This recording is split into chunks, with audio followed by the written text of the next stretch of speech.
Hey guys, so let's talk economics, specifically the minimum wage. What does a minimum wage seek to do and what does it do in reality?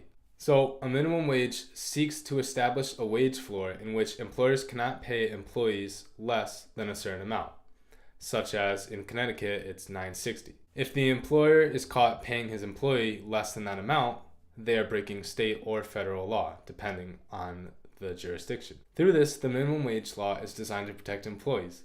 It protects them from possible unfair bosses that will try and use them and take advantage of their position. But what does it do in reality? To answer this, let's discuss the new wage law in California, the $15 per hour minimum wage.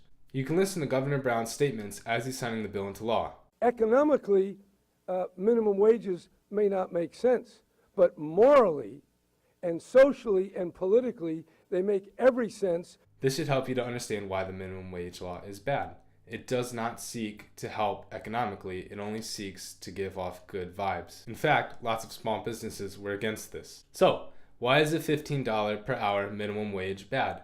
And in fact, why are minimum wage laws in general bad? The problem is that it does not create anything. In fact, it only regulates. It forces employers to pay their employees more, and these employees, in fact, are not producing anything with this law. So, to cope with this, businesses must react. Most businesses can't cut into their profits. They have too small of a profit margin, and if they do, they'll go into the red, which means that all of their employees will be out of work.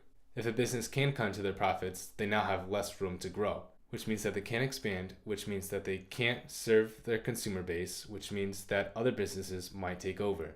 This leads to their employees being out of work. It also means that they have less room to hire employees because of this lack of growth. This also leads to more automation in jobs, such as the fearful robot kiosks. So the businesses that can't cut into their profits, what happens to them? Those businesses can either go out of business, jack up their prices and pass the cost on to the consumers, or they can cut their employees' hours or jobs. You'll note that none of these outcomes benefit employees, specifically the poor employees that we tend to think about when we want to pass on these laws. These employees are priced out of the workforce. So are all employees worth $15 an hour?